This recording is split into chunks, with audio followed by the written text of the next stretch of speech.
As I put these pictures together this year, the snow is already falling and the wood stove is stoked and spreading its warmth in the house. We are fortunate to be able to go out and experience some of these wonderful sights around us, and to be able to do this with a great bunch of friends. We are following some of John Muir's often repeated advice. Keep close to nature's heart, yourself, and break clear away once in a while, and climb a mountain or spend a week in the woods. Wash your spirit clean.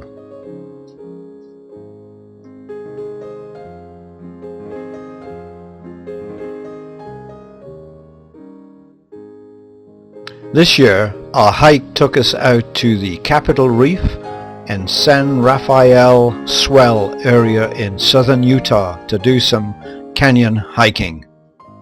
My route was to fly out to Fort Collins and meet up with Trevor, while Don and Andrew were going to fly to Salt Lake City and then head down to Utah from there. I, however, arrived in Colorado during some heavy floods and with some tragic consequences. Heavy rains in the mountains were flushing down the canyons and washing out onto the plains and taking everything with them along the way. There was a period where Fort Collins was isolated and we had to wait a while before the roads opened so that we could leave and head south to Capitol Reef. Capitol Reef, or sometimes called Water Pocket Fold,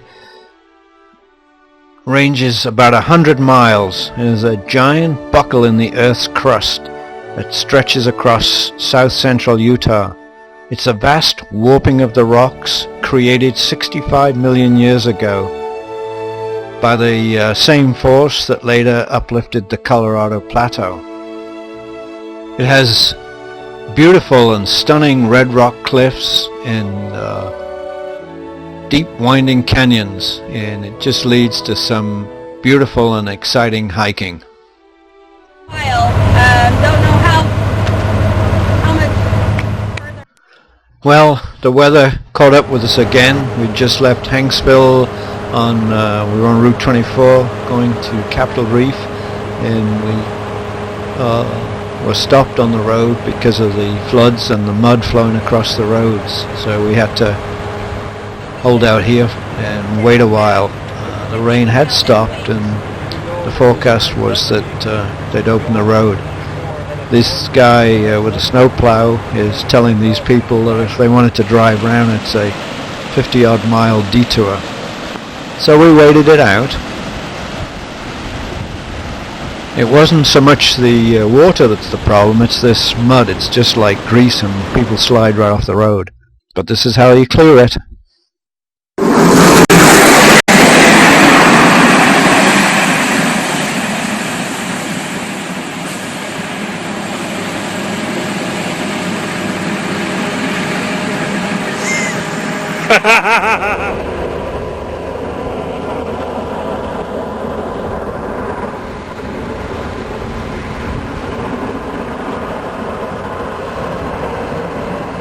With the roads open, we had an escort and we headed to Torrey to meet up with Don and Andrew, where we would stay the night just outside the park in a motel. The weather had improved, rain had stopped, and it looked like it was going to be a beautiful week for our hiking. And just checking out the sat phone. Some people were getting really upset over the early morning chicken wake-up call. Be very quiet. We're hunting chickens.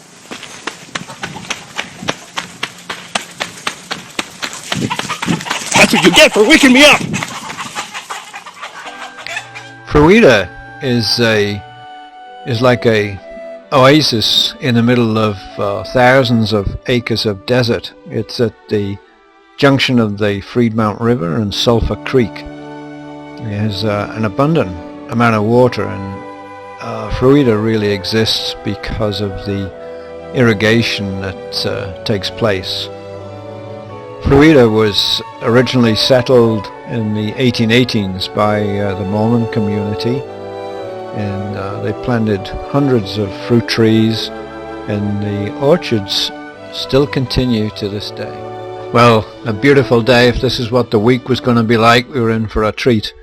So we headed off for the national park and stopped at a couple of places along the way, do some sightseeing, the fluted wall, good glimpse of what the eroded sandstone cliffs look like.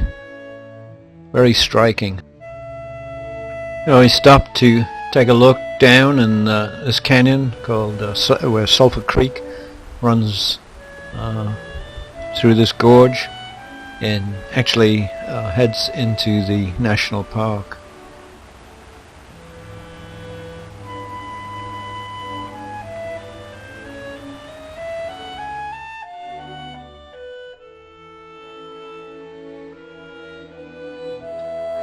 We chose Grand Wash as our first canyon hike, day hike, and we wouldn't have been able to do this hike last week because this was a river flushing through this canyon due to all the heavy rains, but now it had dried up. There were still some pools around.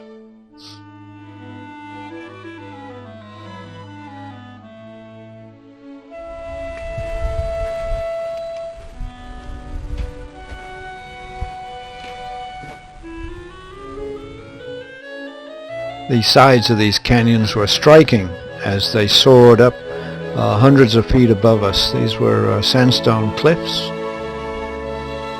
You can see how ferocious the water is when it goes through here as it undercuts these cliffs. There's an example of some of the mud. Just looks like Hershey's milk chocolate, but very sticky. The geological formations in these canyons are just phenomenal. And these holes in the wall are called solution cavities. So if you have a problem, you stick your head in and you get an answer.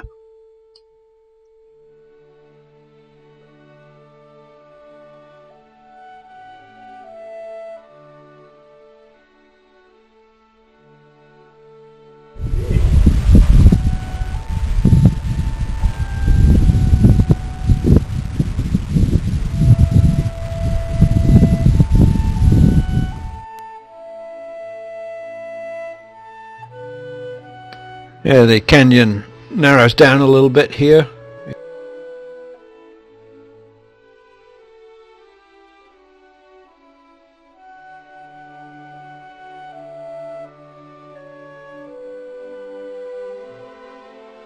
Some people will do anything for $1 bill. We left the Grand Wash and headed into the national park to get ourselves a campsite. Very nice, and then think about where we're going to go in the following day. Another beautiful day, and we decided to do a day hike to Cohab Canyon, then from there take the Frying Pan Trail and head over to see Cassidy Arch.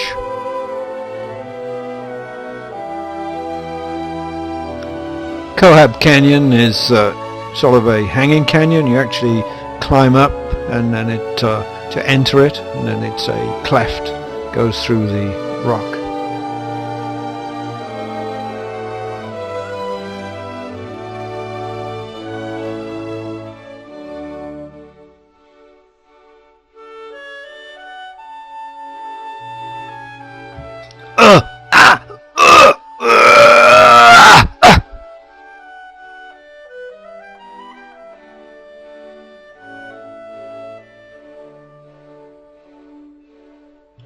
This was an interesting formation here, like lots and lots of stacked plates.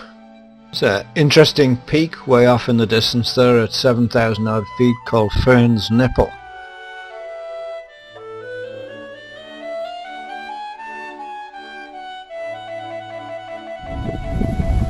Crossing some slick rock here. This was a fairly long day walk. constantly dropping down into canyons, having to climb up the other side onto another plateau and drop down into another one and then climb up another.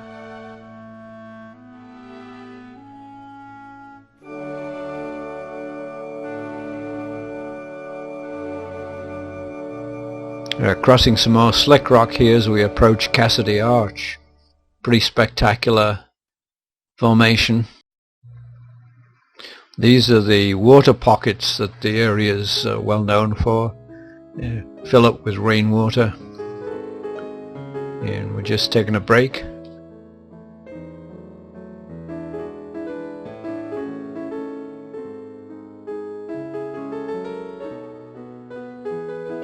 Another view of Cassidy Arch from the other side of the canyon.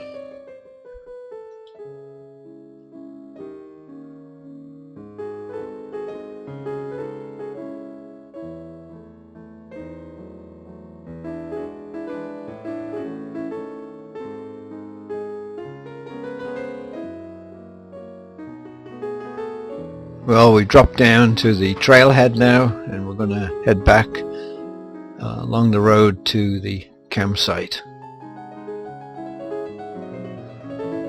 Note the warning on the Grand Wash sign that we're passing here. Do not enter when there's a storm threatening. You can see the remnants of across the road here of a wash across, and the campsite's in the background there.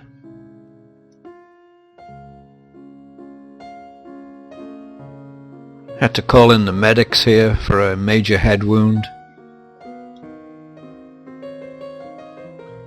We picked up our backcountry pass because for the next 3 days we were going to head and do a backpacking trip into the Upper Spring Canyon.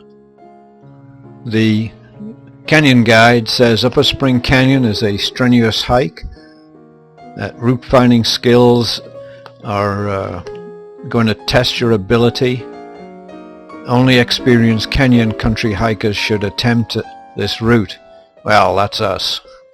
Our route was to follow Sulphur Creek, then over through a gap, drop down into Upper Spring Canyon, and then exit through the Chimney Rock Canyon. There's 2 overnight campsites. The route can be better seen from this aerial view, where we start from the trailhead along Sulphur Creek, through the gap and drop down into Spring Canyon, and then out through Chimney Rock Canyon. There's 2 campsites on the way. An early morning start found us at the trailhead, getting ourselves all sorted out, getting our packs ready and ready for the off. The first few miles were up this dry wash, part of Sulphur Creek, but we're getting closer to the cliffs. There's some sulphur deposits, I think.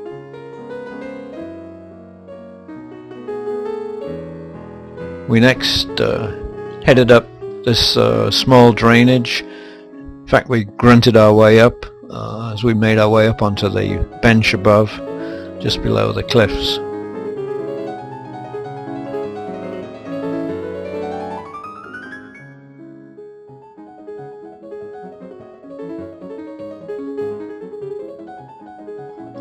We came across some petrified wood. Uranium miners and prospectors used to look for this as a telltale of uranium ore. We came across this USGS brass marker. I don't know what the chances of that.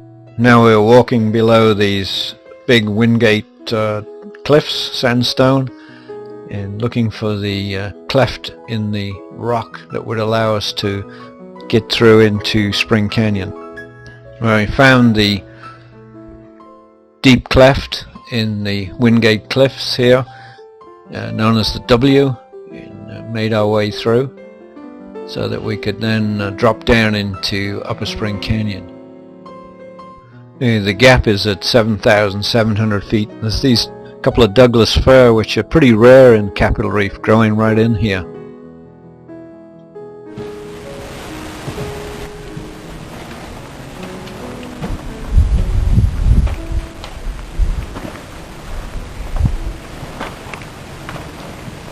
rock here looks like it could be loose.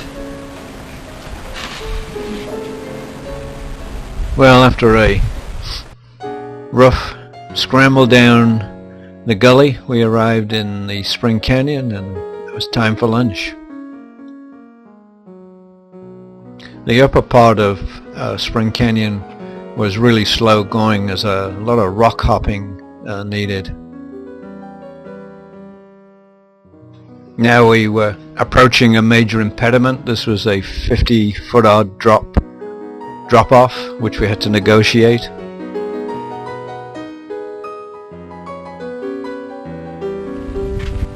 Don and Andrew decided to try and parachute right off the rim.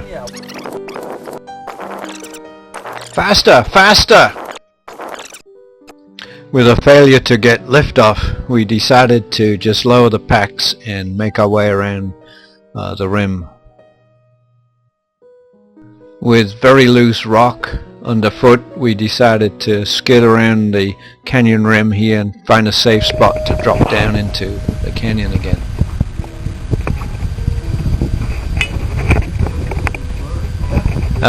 Camp at last after a fairly strenuous day and the proverbial cup of tea.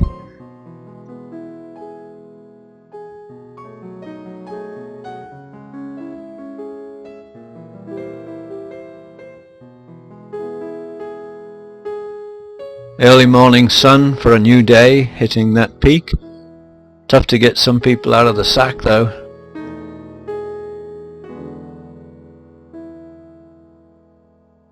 Another beautiful day and the trail started to ease up, not as much rock hopping going on.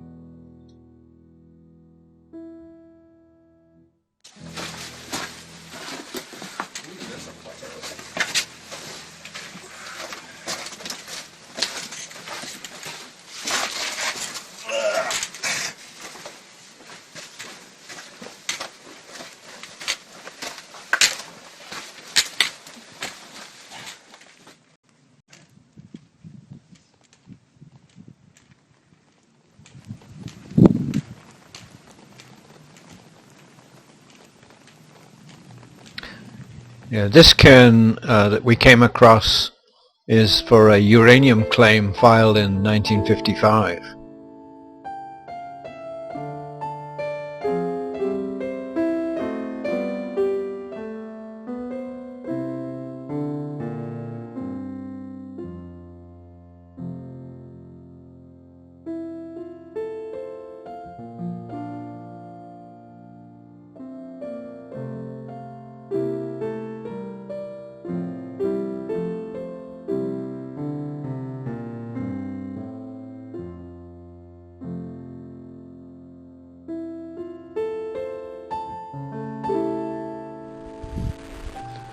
Well, it was a beautiful day, the clouds flitting across the sky, and the walking had become a lot easier now, almost like a gravel path as in these washes. These giant cliffs, you can see where big chunks have been peeled off from the sandstone. Pretty hoary asters growing. These banks that are on the right hand side here are composed of mud and sand, which are eroded away by the flash floods. This is the beginning of an arch as the inner part is eroded away.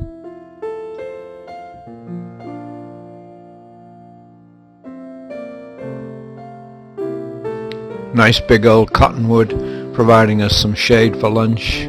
And don't let it be said that I don't eat hummus.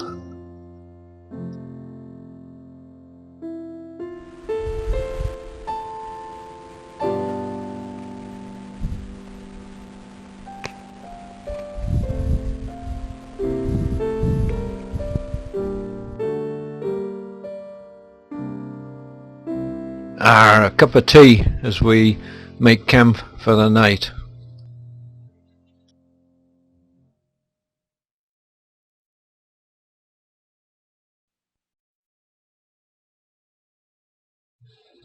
What? No more hummus left? Yeah.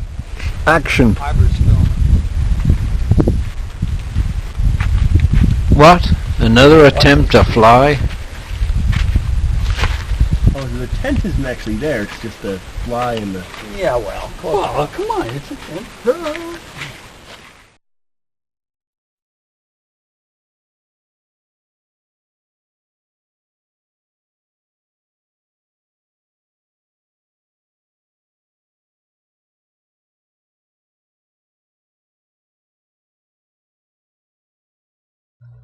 Time to get the evening meal going. We're going to have mac and cheese with some summer sausage plonked in there. Yeah, strain off this mac. A new day and early morning start. The sun was just poking up and shining on the peaks.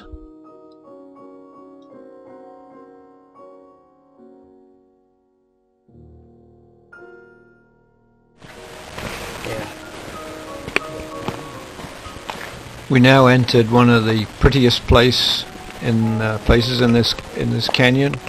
The wash really only slightly eroded here, and the sheer Wingate sandstone walls extending right down to this very sandy canyon floor, and the cliffs veiled with streaks of black desert varnish, and the scene is further enhanced by this copse of large cottonwoods.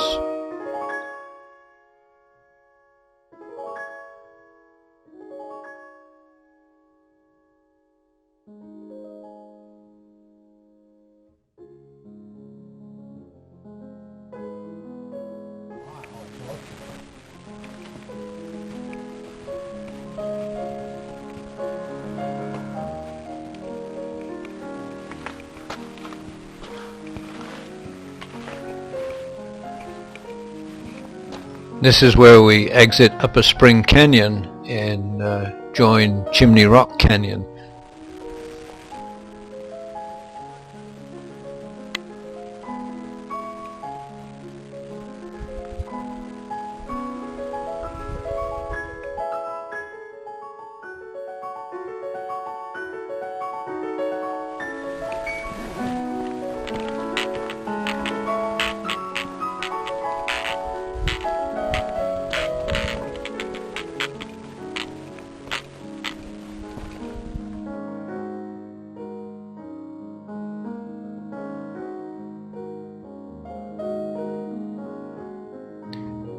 Chimney Rock Canyon exits onto this bench here, which we join the Chimney Rock Loop and head back to the trailhead.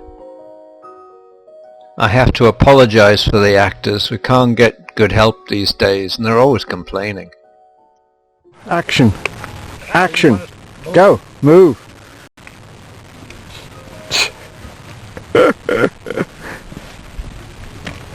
First you want us to stop. Then you want us to move. I don't know whether you're looking for candid. This large rock outcrop is of course where Chimney Rock gets its name from.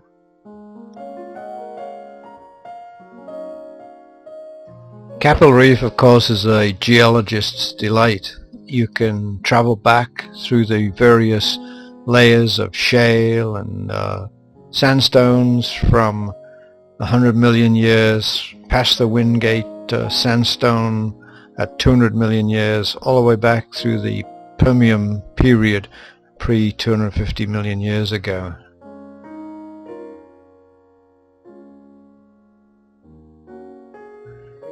We return to the campsite inside the national park, and of course a lot of mule deer,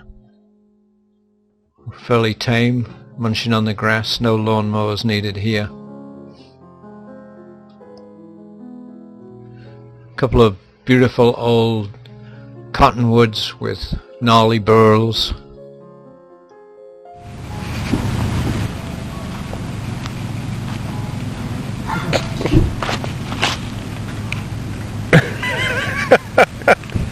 Are you taking it off?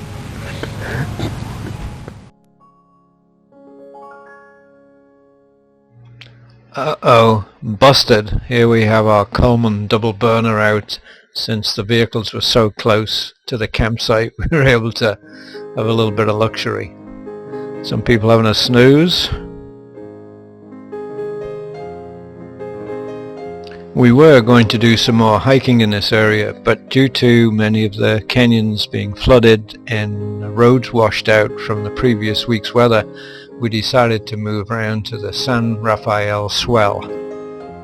It's always handy to have Andrew around to point the way that we need to head off in. As we left the park, we stopped to see these petroglyphs.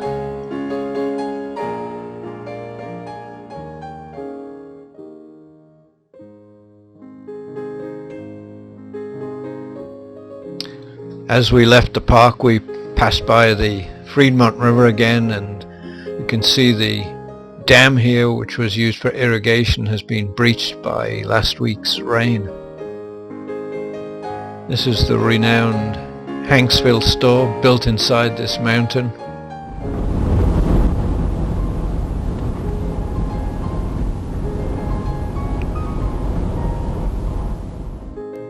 Part of this area is Goblin Valley, one of the strangest places I've ever visited.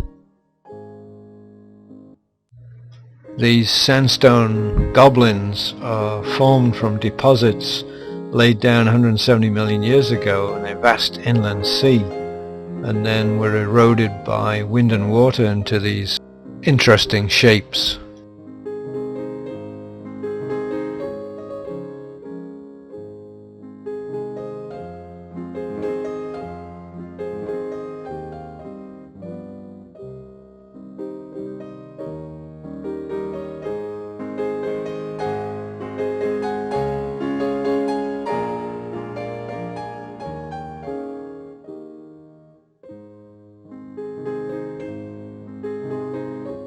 This was uranium country, and remnants of old mines and claims abound.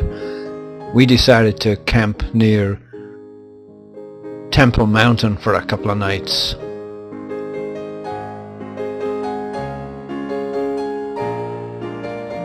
The mine high up on the side of Temple Mountain was active from the mid-1800s, and Madame Curie is claimed to have actually visited here. She was getting ore for her radium experiment.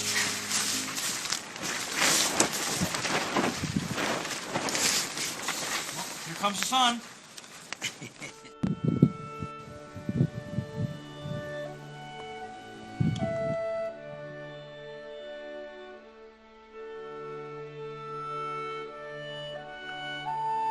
Supper time, and nothing beats Dinty-Moor and a couple of beers. Our first hike in this area was up Crack Canyon.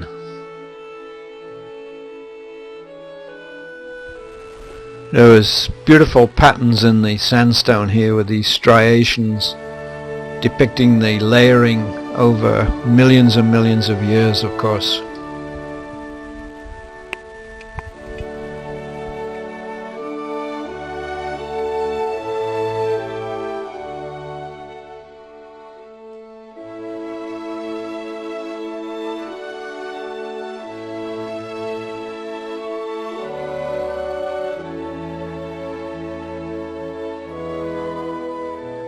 The bottom of these canyons are just like a gravel path, laid down by the vast flow of water that goes through when there's a flush. The canyon soon started to narrow down into this crack. It touched the walls on either side. Not a good place to be when there's a water flush going through, that's for sure.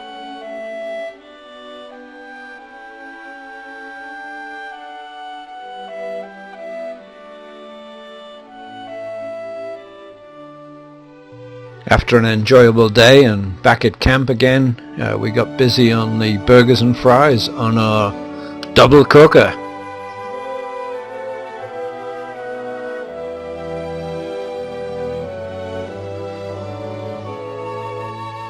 After that big meal last night and a good snooze, we were off to do Little Wild Horse Canyon and Bell Canyon. This is supposed to be a real exciting experience, so we're looking forward to this.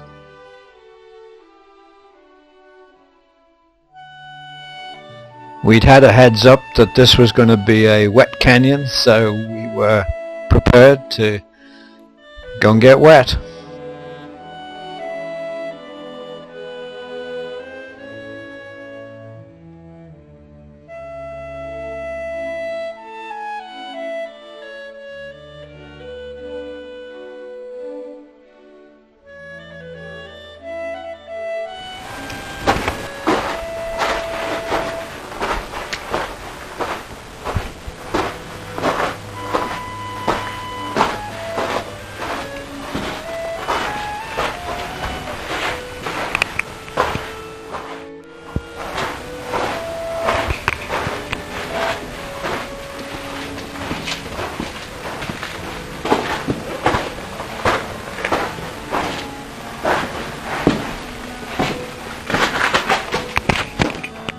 Of course, you start off trying to keep your feet dry as long as possible, but that doesn't last very long.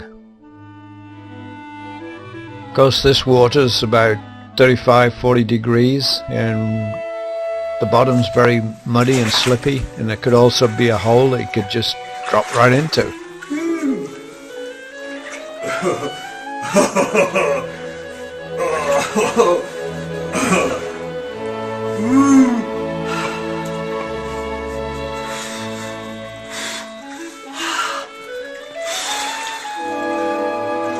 Cold on the ghoulies. This next obstacle required us to basically swim across this pool, make a turn around the left and climb out up a pour-off, and then we could get up on top of this rock area.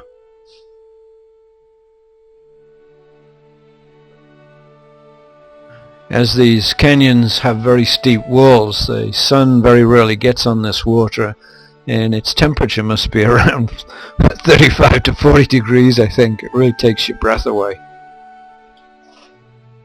We climbed up onto this flat rock so as we could dry out and get warmed up after that cold dunking, and had our lunch. We exited Little Wild Horse Canyon and headed round to make our return down Bell Canyon.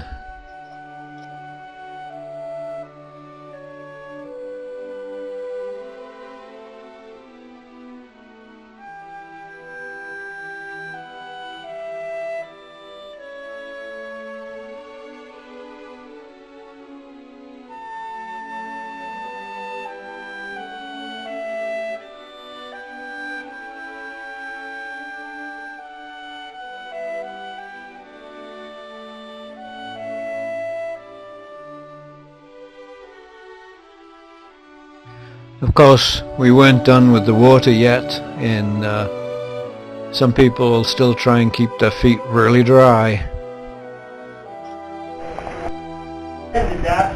That's why I've got it on that's why I have it on video. Okay, what do you have any last words, Trevor? Go for it, Trevor. Come on. Here he goes. Okay, what do you do now, Trevor? Oh, that's good. Okay, come on. Come on, my battery's running. Oh, It's that. Look at us. Over here. That's us. He's just trying to keep his socks dry. Okay, good try.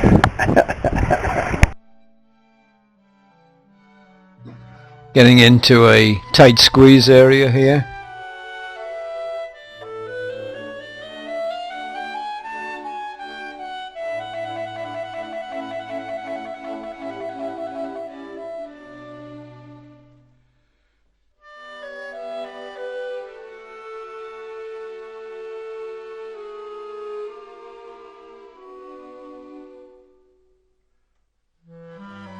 A most exciting day, probably one of the most exciting canyon trips I've had. At any rate, looked like the weather might be starting to change. We'd had a great week's worth of weather, beautiful, and we were really going to be sad to leave this area because this was our last day.